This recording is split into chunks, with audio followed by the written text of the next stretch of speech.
Hey everyone, Mike with Rags Riches Trading. So I'm going to do a video on the VIX tonight. So we had Silicon Valley Bank blow up on Friday. So that means anyone with more than $250,000 would have lost all their money. So a lot of wealthy individuals, corporations. I know Roku had, I think, $400 million or more in the bank. They would have lost everything if it wasn't for, it looks like the federal government is going to come in and backstop Silicon Valley Bank. So as you can see, as expected on that news, the Dow's up 407, the S&P's up 1.5%, and the Nasdaq almost 2%. So I think there's a major takeaway from what happened, and that is related to the VIX. So you can see that the VIX really spiked up here. This is a one-year chart, but let's just look at a 5-day chart. First of all, let's discuss what is the VIX. So the VIX is a fear gauge. So the higher the VIX, the more fear in the market. People are concerned that the market's going to crash. When the VIX is low, that's when people are bullish. When they think very bright sky out there, stocks are just going to continue to go up. It's almost when they're in a malaise, just in a going up and up. So as you can see on Friday, or before the news happened, I think on Wednesday night is when, we got the news about Silicon Valley Bank, because I do remember I think they did drop a lot in the after hours here on Wednesday.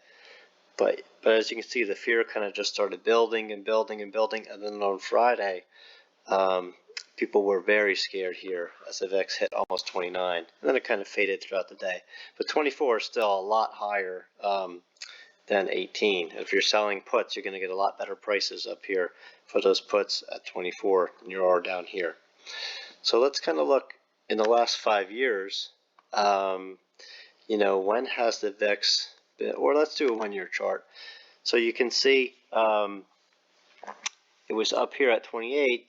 So it had only been higher within the last year during the October lows, and also a lot of the other sell-offs we saw, Fed-induced sell-offs, recession fears that we saw during the year.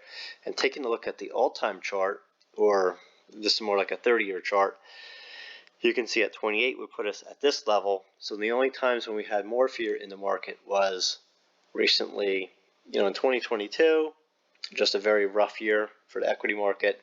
COVID, obviously a huge spike in the VIX here. I think this at one point hit 80. This must have been the flash crash, and we had the Great Recession. I think we had a recession here in 2003, and then we had the tech wreck here in the late 90s. So what does all this mean? What it means is you don't want to be selling a lot of put options when the VIX is very low. So when the VIX is 19, there's always a risk of a volatility expansion event. And when that means if you have a position on, let's say you sold a put for $50, well, that put is going to go, when you have a volatility expansion event like this, the VIX goes from 19 to 24 to 28 in one day. You could be showing, for every put you sold at $50, you could be seeing, a $300, $200, $500 loss. So if you're putting on too many positions, kind of over leveraging, you could be in some deep trouble there.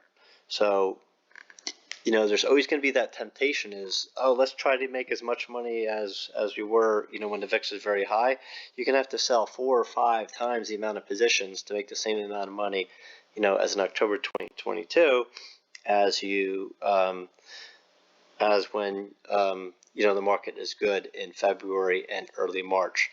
So, just a great lesson. Always keep that in the back of your head. I mean, this thing came literally out of nowhere.